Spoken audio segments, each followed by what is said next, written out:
রান্না অনেক ভালো হয়েছে। এখন আমাদের কাঁকড়া, কাঁকড়া এগুলোকে ভেঙে দেওয়া হয়েছিল যাতে এর ভেতরে সমস্ত মাংস বা মশলাগুলো যায়। বাট তারপরে তো জানেন আপনারা কাঁকড়া এটা ভাঙতে কেমন কি অবস্থা হয়।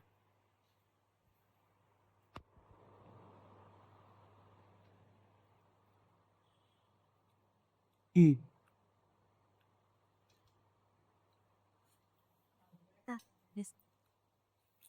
কি অবস্থা, দাঁত ভাঙার অবস্থা।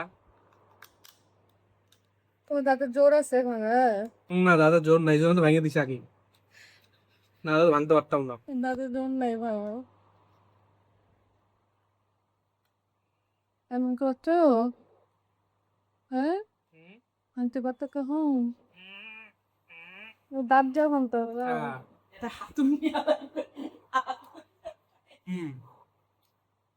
ভেতরে মশলা এবং লবণ সবই গেছে। হুম, অসম। আসসালামু আলাইকুম, সবাইকে স্বাগতম জয় শিমুর গল্প কথাতে। আজকে আপনাদের জন্য নিয়ে এসেছি একদম লোভনীয় কাঁকড়ার একটা মজাদার রেসিপি। যারা সি ফুড খেতে ভালোবাসেন তাদের জন্য আজকের ভিডিওটি হতে চলেছে একদম স্পেশাল।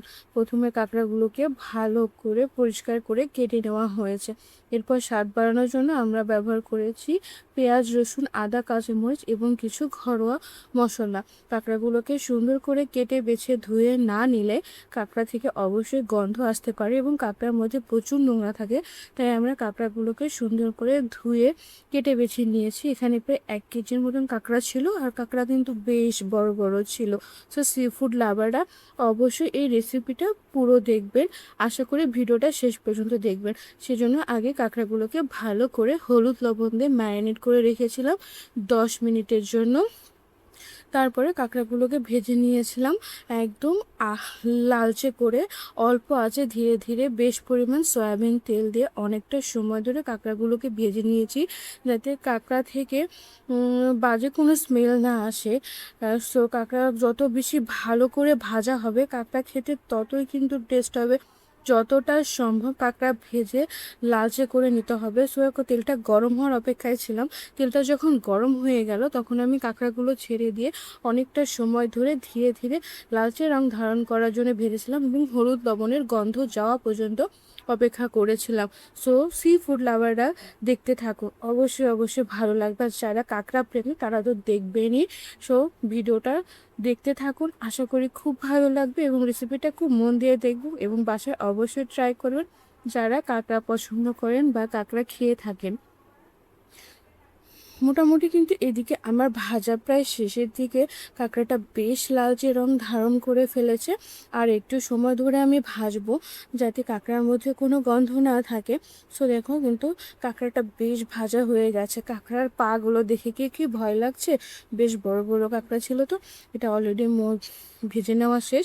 এখন আমরা এই কাঁকড়া রেসিপিতে কিছু এখন এই কাঁকড়া রেসিপিতে কিছু ঘরোয়া মশলা ব্যবহার করে আমরা কাঁকড়া রেসিপিটা পুরোপুরি কমপ্লিট করব। চলো বন্ধুরা দেখিয়ে নিই। প্রথমেই আমরা কড়াইয়ে বেশ পরিমাণ সরিষার তেল দিয়ে নিয়েছি এবং তাতে দিয়ে নেব পেঁয়াজ, রসুন এবং কিছু ঘরোয়া মশলা।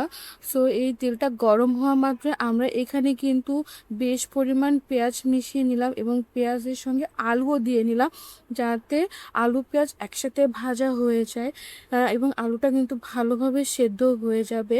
এখানে আমরা আলু পেঁয়াজ একসাথে দিয়ে সুন্দর করে ভেজে নিয়েছি। আর এখানে আরও কিছু ঘরোয়া মশলা ছিল। সো এখন যেহেতু আলু পেঁয়াজ মোটামুটি ভেজে নেওয়া শেষের দিকে, এখন এখানে আমরা কিছু পেস্ট মশলা ইউজ করব। আদা আর রসুন বাটা। আদা রসুন বাটা না দিলে এই মশলা মানে ভালো লাগবে না কাঁকড়াটা খেতে। সো এবার আদা রসুন বাটা দিয়ে একে একে সব মশলা ভালোভাবে কষিয়ে নিয়ে তার মধ্যে কাঁকড়াটা দিয়ে ধীরে ধীরে রান্না করতে হবে। দেখুন মশলা দেওয়ার পরে কি সুন্দর লালচে রং ধারণ করেছে। এখানে কিন্তু আমরা মরিচের গুঁড়া দিয়েছিলাম অবশ্যই ঝালের জন্য। যে যে পরিমাণ ঝাল খাও অবশ্যই মরিচের গুঁড়া দিবে। দিয়ে নিলাম জিরা গুঁড়া এবং দিয়ে নিব কিছু সামান্য পরিমাণ ধনিয়া গুঁড়া। আচ্ছা, সব কিছু পরিমাণ মতন দেওয়ার পরে মশলাটা বেশ ভালোভাবে কষিয়ে নিতে হবে। মশলাটা খুব ভালোভাবে কষিয়ে না নিলে কিন্তু কাঁকড়ার স্বাদ আসবে না। আর প্রত্যেকটা রান্নায় কিন্তু খুব ভালোভাবে মশলাটাকে আগে কষাইতে হয়, না হলে মশলা থেকে যদি কোনো কাঁচা গন্ধ আসে তাহলে খেতে কিন্তু অবশ্যই ভালো লাগার কথা না। তাই তো বন্ধুরা, বন্ধুরা রেসিপিটা দেখতে থাকো, আশা করি খুব ভালো লাগবে। এখন মোটামুটি মশলা কষানো শেষ, আলুও প্রায় মোটামুটি কিন্তু একবারেই সেদ্ধ হয়ে গেছে। আলাদা করে কিন্তু আলু ভাজারও ঝামেলা থাকলো না, সিদ্ধ করে নেওয়ারও ঝামেলা থাকলো না। সো দেখো কি সুন্দর একটা কালার এসেছে। এখন এর মধ্যে কাঁকড়াগুলো দিয়ে দেওয়ার পালা। কিছুক্ষণ পরেই কাঁকড়াগুলো দিয়ে দিলে খুব সুন্দর একটা লালচে রং ধারণ করবে। সো কাঁকড়াগুলো দিয়ে নিয়েছি। এখন দেখো কষানোর পরে কাঁকড়াগুলো সুন্দর লালচে রং ধারণ করেছে। রান্নাঘর ভরে গেছে দারুণ ঘ্রাণে, এত সুন্দর ঘ্রাণ বেরিয়েছে সেটা হচ্ছে বলার বাহিরে। দেখতেই পাচ্ছ শেষ পর্যন্ত কাঁকড়ার রেসিপিটা কত লোভনীয় হতে পারে। সো বন্ধুরা দেখতে থাকো। সুন্দর মতন কষিয়ে নিয়েছি এবং চারিদিকে কাঁকড়ার গন্ধে মো মো করছে, মানে একদম মনে হচ্ছে যে রান্না অবস্থাতেই খেয়ে নিই, পুরোটা শেষ হওয়ার দরকার নেই। এদিকে আমরা গ্রেভির জন্য একটু পানি দিয়ে নিয়েছি, বেশ পরিমাণ সুন্দর একদম টকবক টকবক করে ফুটছে, বুদবুদ উঠে গেছে। এটাকে আমরা 10 মিনিটের জন্য ঢেকে দেবো, যেহেতু প্রেশার কুকারে রান্না করেছি। সো ঢেকে দেওয়ার কারণে কাঁকড়া কিন্তু বেশ ভালোভাবে সেদ্ধ হয়েছিল এবং মশলাগুলো কিন্তু খুব ভালোভাবে ঢুকেছিল, খেতেও কিন্তু একদম স্পাইসি হয়েছিল। সো সি ফুড লাভাররা কোথায়, অবশ্যই অবশ্যই ভিডিও দেখার পরে সাড়া দেবে যে তোমাদের এই কাঁকড়ার রেসিপিটা ভালো লেগেছে কি না। আমি কিন্তু কমেন্টের অপেক্ষায় থাকবো। অবশ্যই যদি আমার এই রেসিপি বা আমার ভিডিওগুলো তোমাদের ভালো লাগে, লাইক কমেন্ট শেয়ার করে পাশে থাকবে। আর অবশ্যই অবশ্যই আমার চ্যানেলটা সাবস্ক্রাইব করবে। সো এখন এখানে আমরা 10 থেকে 15 মিনিটের জন্য ঢাকা দিয়ে রাখবো। আর হচ্ছে আমরা কিন্তু সিটি বাজাই নেই, সিটিটা খুলে দিয়েছিলাম, জাস্ট গ্যাসটা বের করে দিয়ে পুরো কাঁকড়াটা রান্না করেছিলাম। একদম সুন্দর মতন কাঁকড়ার বডিটা সেদ্ধ হয়েছিল, আর প্রত্যেকটা মশলা কাঁকড়ার পায়ের মধ্যে বডির মধ্যে ঢুকে খেতে কিন্তু দুর্দান্ত স্বাদ হয়েছিল।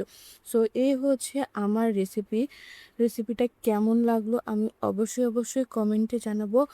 আর হচ্ছে এটা কিন্তু গরম ভাতের জন্য ছিল একদম বেস্ট অ্যান্ড পারফেক্ট রেসিপি।